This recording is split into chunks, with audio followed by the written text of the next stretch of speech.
అది ఒక మండువా ఇల్లు. బయట శాంతమ్మ గారు కూర్చుని చాటలో బియ్యం చెరుగుతూ ఏదో ఆలోచిస్తూ తనలో తాను భగవత్ సంబంధితమైనటువంటి కీర్తనలు పాడుకుంటూ ఉన్నారు.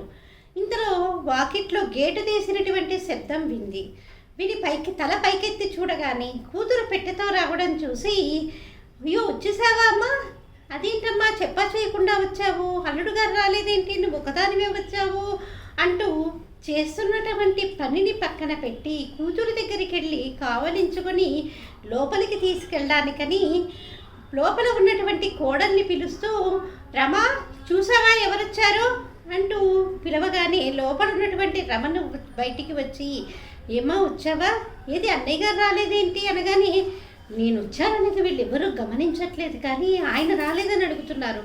వీళ్ళ పలకరింపులోను రామారా మంచినీళ్ళు కావాలా అనగానే రుసరుసా వెళ్ళి పెట్టి అక్కడ పడేసి మంచినీళ్ళు తాగుతూ కూర్చుంది ఆ ఇంటి ఆడపడుచు. ఇంతలో అన్నయ్య ఆఫీస్ నుంచి ఇంటికి వచ్చాడు.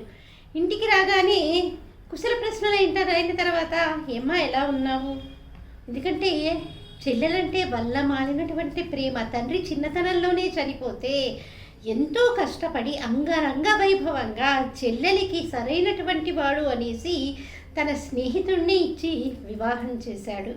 కాబట్టి వల్ల మాలినటువంటి ప్రేమతో కూతురి కంటే ఎక్కువగా చూసుకున్నాడు. అదేంటమ్మా వాడు రాలేదా, ప్రసాద్ రాలేదా, బావగారు అనకుండా స్నేహితుడే కాబట్టి పేరు పెట్టి పిలిచేవాడు. రాలేదన్నయ్య, ఆయనకేదో పని ఉందిట అని ముభావంగా చెప్పేసి తింటున్నటువంటి అన్నాన్ని వదిలేసి వెళ్ళిపోయింది. వెంటనే భార్య, ఏంటోనండి ఉదయం మీ చెల్లెలు వచ్చినప్పటి నుంచి కూడా చాలా ముభావంగా ఉంది, ఎందుకు వచ్చిందో చెప్పదు, పెట్టక్కడ మూలపడేసి ఎవరితో సరిగ్గా కూడా మాట్లాడట్లేదు అని చెప్పగానే, ఏమోలే దానికి ఏదో చికాగ్గా ఉందేమో, సాయంత్రం నేను వచ్చి మాట్లాడతాలే అని తను లెక్చరర్గా పనిచేస్తూ ఉంటాడు. కాలేజ్కి వెళ్ళిపోయాడు. కాలేజీలో క్లాస్ అవుతూ ఉండగా ప్యూన్ వచ్చి ఒక కవరు అన్నయ్యకి ఇచ్చాడు. ఇస్తే ఎవరబ్బా నాకు ఈ కవరు పంపించింది అని సీల్ తీసి చదవగానే ప్రసాద్ రాసినటువంటి లేఖ. ప్రియమైనటువంటి వాసుకి, నేను ప్రసాద్ని రాస్తున్నాను. ఇప్పటికే మీ చెల్లెలు మీ ఇంటికి క్షేమంగానే చేరి ఉంటుంది. ఈ ఉత్తరం అందగానే ఒక్కసారి నువ్వు వచ్చి నన్ను కలవు, నీతో చాలా విషయాలు మాట్లాడాలి, స్నేహితుడివి కదా అని ఇప్పటికి నేను చాలా విషయాలు నీకు చెప్పలేదు అని చెప్పగానే అవుతున్నటువంటి క్లాసుని పూర్తి చేసి వెంటనే పక్కనే ఉన్నటువంటి పట్టణానికి బయలుదేరాడు. అన్నయ్య బయలుదేరి అక్కడికి వెళ్ళి వాళ్ళ ఆఫీస్కి వెళ్ళి ఇద్దరూ కలిసి ఒక పార్కుకి వచ్చి పక్కన కూర్చున్నారు.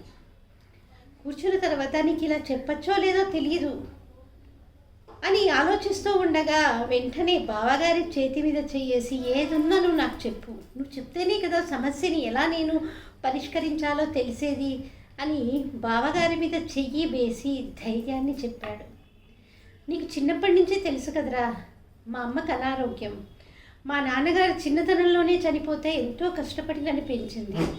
అనారోగ్యంతో ఉన్నటువంటి మా అమ్మని చూసి మీ చెల్లెలు ప్రతిరోజు ఈసడించుకోవటం, ఈ రోగాలు రొప్పులు ఏంటి మనకి ఈ కర్మ ఏంటండి అంటాం.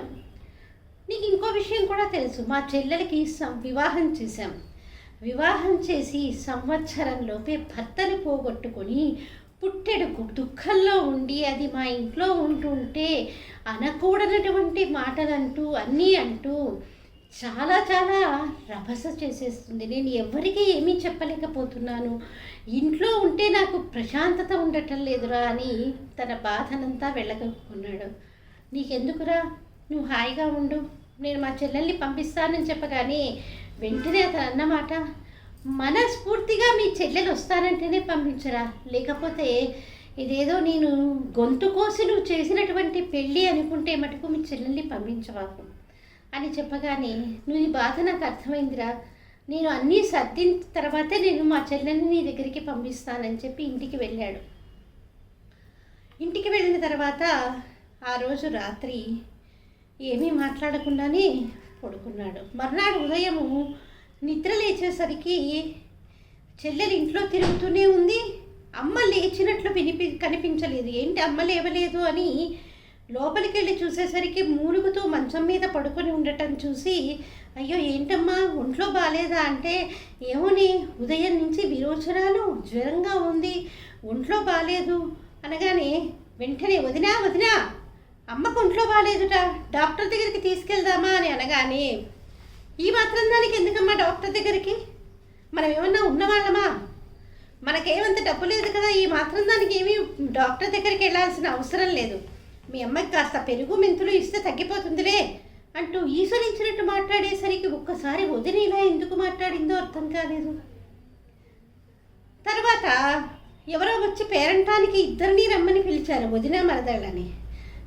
అమ్మా ఈ పూటకు నువ్వు వంట చేసేసాయి, నేను పేరంటానికి వెళ్తున్నాను వదిన చెప్పా చేయకుండా పేరంటానికి వెళ్ళిపోవడానికి కూడా కొంచెం ఆవిడకి బాధ అనిపించింది. అదేంటి మా ఇద్దరిని కదా రమ్మంది, నన్ను వదిలేసి నన్ను వంట చేయమని చెప్పి తాను వెళ్ళిపోయింది ఏంటి అని ఆలోచిస్తూ కూర్చుంది. ఇంతలో ఆ ఇంటి వాళ్ళ అబ్బాయి వచ్చాడు. మేనల్లుడిని చూడగానే దగ్గరికి వెళ్ళి, రారా బుజ్జిగాడు ఆ పొద్దున్న నుంచి నీతో ఆడుకోలేదు అనగానే, ఉండు నేను బామ్మ దగ్గరికి వెళ్ళొస్తాను అని పిల్లవాడు గబగబా పరిగెత్తుకుంటూ వెళ్ళి వాళ్ళ బామ్మ దగ్గరికి వెళ్ళి ఆడుకుంటూ ఉంటే, వెంటనే అప్పుడే వచ్చినటువంటి వదిన, నీకు బుద్ధి ఉందా లేదా, ఆవిడ అనారోగ్యంతో ఉందా, మీకైనా ఉండాలి కదా అత్తయ్య గారు, వాడిని దగ్గరికి తీసుకుంటారేంటి, పొద్దున్న నుంచి మీరు స్నానం పానం లేదు, ఒంట్లో బాగాలేదు, అలా పిల్లల్ని తీసుకుంటే వాళ్ళకి ఏమన్నా వస్తే ఏమవుతుంది చెప్పండి అంటూ ఈశ్వరించినట్టు మాట్లాడేసరికి ఒక్కసారి బాధ కలిగింది.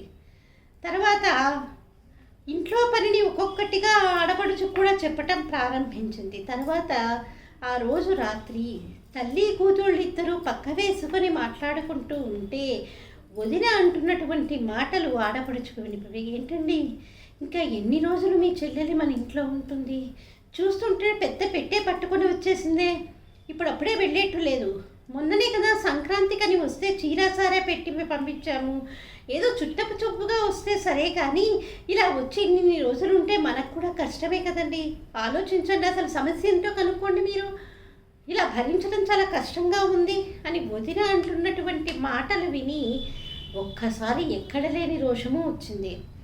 మర్నాడు ఉదయం అన్నయ్య కాలేజ్కి వెళ్తుంటే, అన్నయ్య నేను ఈరోజు మధ్యాహ్నము మా ఊరికి వెళ్ళిపోతున్నాను, 2 గంటల బండికి అనగానే, సరే అమ్మ నువ్వు భోజనం చేసి సిద్ధంగా ఉండి నేను వచ్చి బస్సు ఎక్కిస్తాను అని చెప్పాడు. బస్సు ఎక్కిస్తానని చెప్పిన తర్వాత బస్సు ఎక్కించిన తర్వాత బస్సు దిగుతూ ఉంటే ఒక కవర్ ఇచ్చి, ఇది మీ వదిన నీకు ఇమ్మంది అని చెప్పి ఆ కవర్ ఇవ్వగానే, ఏంటబ్బా వదిన ఇచ్చింది అని ఆ కవరు ఒక్కతే సీట్లో కూర్చునేసరికి చక్కగా జారిగెలపడి కూర్చొని చదవటం మొదలుపెట్టింది. ప్రియమైన పద్మకి, మీ వదిన వ్రాయినది, నేను ఇలా ప్రవర్తించానని నీకు చాలా బాధగా కలిగి ఉండొచ్చు, కానీ నీలో మార్పు కోసమేనమ్మా నేను ఇలా ప్రవర్తించింది. ఏ ఇంట్లో అయినా కానీ కొన్ని మంచివి ఉంటాయి, చెడువి ఉంటాయి. ఒక కుటుంబానికి వెళ్ళిన తర్వాత ప్రతిదీ కూడా ప్రేమగా స్వీకరించాలి, వీళ్ళు నా వాళ్ళు అని మనము సర్దుకుపోవాలి, అత్తగారిని ఆధారంగా చూసుకోవాలి. ఆడపడుచు పుట్టెడు గుట్ట దుఃఖంలో ఉంది, నువ్వు తప్పితే ఎవరు ఆదరిస్తారు చెప్పు, నీకు అది తెలియజేయడం కోసమే ఇలా ప్రవర్తించాను, ఏమీ అనుకోబాకు, ఎప్పుడూ నువ్వు సుఖ సంతోషాలతో ఉండాలని కోరుకునే మీ వదినాన్ని రాసుండేసరికి కళ్ళంబడి నీళ్లు జలజలా రారాయి.